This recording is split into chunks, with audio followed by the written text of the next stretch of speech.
یہی معاملہ پاکستان میں ہو رہا ہے۔ اس اعتبار سے واقعہ یہ ہے کہ یہ سزا ہے اللہ کی طرف سے، اور اخلاق کا جو دیوالہ نکلا ہے۔ دوائیوں میں شاید دنیا میں کوئی قوم نہ ہو جو دوائیوں میں ملاوٹ کرتی ہو۔ کوئی غریب عورت ہو سکتا ہے گھر کے برتن بیچ کر آئی ہو اور اپنے بچے کے لیے یا اپنے شوہر کے لیے دوا لے کر جا رہی ہو، اور 15 روپے کا ایک کیپسول اس نے خریدا ہو، لیکن اس کیپسول میں چاک بھرا ہوا اور کچھ نہیں۔ یہ کام سلطنت خدا داد پاکستان میں ہو رہا ہے۔ میں صرف اس ایک مثال پر اکتفا کر رہا ہوں، زیادہ وقت نہیں ہے۔ اخلاق کا دیوالہ نکل چکا ہے۔ وہ قوم جو ایک قوم تھی ہندو کے مقابلے میں اب قومیتوں میں تقسیم ہو چکی، دونوں نفاق و تمام و کمال نظر آ رہے ہیں، نفاق باہمی، نفاق عملی، نفاق اخلاقی۔ اب اس کے لیے ضروری ہے پاکستان کے دفاع کے لیے یہ بھی ضروری ہے کہ فوجوں کو مستحکم رکھیے۔ اعدوا لهم ما استطعتم، ہر ممکن دفاعی اسلحہ فراہم کیا جائے، حرب و ضرب کی پوری قوت بلکہ بڑھایا جائے۔ اور سلسلے میں ڈنکے کی چوٹ کہہ رہا ہوں، بے نظیر نے کہا ہے اللہ کرے کہ جھوٹ ہو، لیکن یہ کہ اگر واقعہ یہ ہے کہ ہماری حکومت نے کوئی خفیہ معاہدہ امریکہ سے کر لیا ہے کہ خفیہ طور پر وہ اپنے ایٹمک پلانٹس کا معائنہ کرا دے گی، تو یہ اس ملک سے غداری ہوگی۔ ہمیں اپنے تحفظ کے لیے ہر ممکن صورت، یہ اللہ کا حکم ہے، اعدوا لهم ما استطعتم من رباط الخیل، جو بھی سامان ہے وہ بھی فراہم کرو، اور گھوڑے بھی تیار رکھو، ترہبون بہ عدوکم وعدو اللہ، تاکہ تم ڈرا سکو، ہیبت طاری کر سکو اپنے دشمنوں پر بھی، اللہ کے دشمنوں پر بھی۔ یہ سارے کام ہمیں کرنے ہیں۔ اس کے ساتھ ہی دوستوں سے معاہدے کیجئے۔ چین کے ساتھ معاہدہ سب سے اہم ہے، اس لیے کہ ایک ہی ایٹمی طاقت ہے جو اس وقت امریکہ اور یہودیوں کے تسلط سے باہر ہے۔ باقی بھارت کے ساتھ جو پینگیں بڑھ رہی ہیں، بھارت نے جس طرح ان کا سارا معاشی نظام جو کا تو قبول کر لیا ہے، جس طرح اس نے ملٹی نیشنل جو کارپوریشنز ہیں ان کے لیے اپنی مارکیٹ کھول دی ہے، اب وہ تو ان کے لیے کوئی اجنبی ملک نہیں رہا، اس کی وہ غیر جانبداری ختم ہوئی۔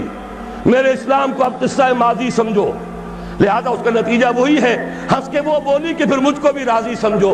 تو امریکہ اب ہندوستان سے، بھارت سے تو راضی ہے۔ اب تو ایک ہی ہے جو کھٹک رہا ہے، ایٹمی طاقت جو مبینہ طور پر اور جو کہ مسلمہ طور پر ایٹمی طاقت ہے، جو ابھی باہر ہے۔ ایک دستمرد سے تیری حالی بچا ہوا تھا، کچھ پتہ نہیں کب اس کو بھی چرکا لگ جائے۔ ایک حادثہ اس پر گزر چکا ہے، لیکن یہ کہ ابھی وہ قائم ہے، وہ چین ہے۔ یہ تیری بربادیوں کے مشورے ہیں آسمانوں میں۔ ہمیں ان چیزوں کا شعور چاہیے، اور اس کے لیے اپنے دوست اور بھارت کے ساتھ ہر ممکن کوشش مفاہمت کی، اور وہ اسی طرح ہوگی کہ انہیں سمجھایا جائے کہ دیکھو اپنے اصل دشمن کو پہچانو، جو ہمیں آزاد تو کر گیا تھا مجبوراً، لیکن کشمیر کی یہ ہڈی پھینک گیا تھا بیچ میں کہ یہ غرائیں اور لڑیں ایک دوسرے کے ساتھ، اور کبھی بھی آپس میں ان کے مابین امن نہ ہو۔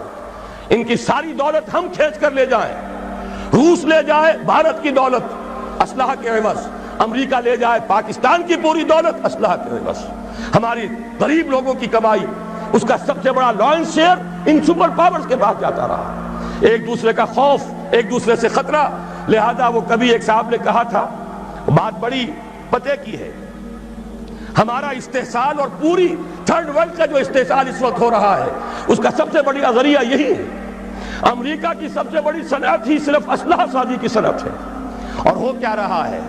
ایک دفعہ ایک صاحب نے اعداد و شمار کے حوالے سے بتایا، پورے حیدرآباد ڈویژن جو ہمارا کاٹن گروئنگ بڑا ہی عمدہ علاقہ ہے، وہ جتنی روئی پیدا کرتا ہے، وہ ساری روئی دے کر ہم صرف ایک F-16 جہاز لے کر آ جاتے ہیں، اور وہ F-16 جہاز، اس کا ایک پرزہ بھی اگر ناکارہ ہو جائے اور جو اصل مالک ہیں وہ اسے ریپلیس کرنے کے لیے تیار نہ ہو، تو وہ ہمارے لیے بالکل بیکار، وہ تو پھر جائے گا کہیں کباڑیوں کے ہاں جا کر بکے گا، اس کا کوئی مصرف نہیں۔ یہ ہوتا رہا ہے 40 برس 45 برس، اور اس میں یہ کہ اس بات کا پورا اندیشہ ہے، بلکہ یہ کہ زائنسٹ لابی کا پروگرام یہ ہے کہ پاکستان کے بھی ٹکڑے کرائیں اور بھارت کے بھی ٹکڑے کرائیں، تاکہ کوئی طاقت نہ رہ جائے جو ان کو کویسچن کر سکے۔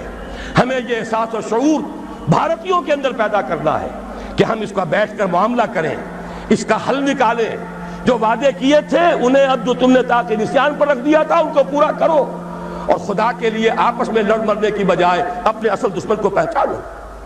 لیکن ان سب پر مستضاد اصل میں جو ہمارے لیے دفاع ہے وہ تو یہ ہے کہ اللہ کی طرف سے ہمارا دفاع ہو، اور اللہ کا یہ وعدہ ہے، سورہ حج میں فرمایا گیا ان اللہ یدافع عن الذین آمنوا ان اللہ لا يحب كل کفار اثیم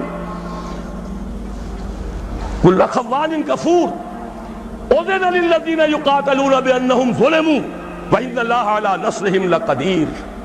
اللہ مدافعت کرے گا اہل ایمان کی طرف سے، اللہ تعالیٰ جو ہے خود مدافع ہوگا۔ اللہ تعالیٰ کو کفر پسند نہیں ہے، خائن پسند نہیں ہے، ناشکر اور کافر پسند نہیں ہے۔ یہ تو مسلمان میدان میں نہ ہو تو بات دوسری ہے، پھر وہ کافروں میں دیکھے گا کس کے اندر زیادہ صلاحیت ہے، اس کو زمین کا قبضہ دے دے گا۔ لیکن مسلمان ہوں، ثابت کر دیں کہ ایمان اور عمل صالح کا حق ادا کرنے والے مسلمان ہیں، تو کیسے ممکن ہے اللہ کو ان سے کوئی محبت نہیں؟ پھر تو اللہ تعالیٰ دفاع کرے گا اپنے ان بندوں کی طرف سے، اور اللہ تعالیٰ ان کی نصرت پر قدیر ہے، اس کی قدرت رکھنے والا ہے۔ جب تک کہ یہ دفاع ہمارے شامل حال نہیں ہوگا، اور وہ کیسے ہوگا؟ جبکہ ہم اللہ کے خلاف جو جنگ کر رہے ہیں اسے بند کریں، اللہ کے ساتھ مفاہمت کریں، مصالحت کریں، صلح کریں۔ یہ سمجھ لیجئے اسلام کے معنی کیا ہے، گردن نہادن۔ اگر کوئی مقابلہ تھا سپر انداختن، سپر ڈال دینا۔ اللہ کے سے اگر کوئی جنگ تھی، کوئی تصادم تھا، ہتھیار پھینک دینا، یہی تو اسلام ہے۔ ہمیں چاہیے بحیثیت قوم، بحیثیت ملک، ہم اللہ تعالیٰ سے جنگ بند کریں، اس کے سامنے اپنے ہتھیار پھینک دیں، اس کی اطاعت قبول کریں، تو اللہ ہمارے دفاع کا ضامن ہے۔ ان اللہ یدافع عن الذین آمنوا ان اللہ لا يحب كل خوان کفور۔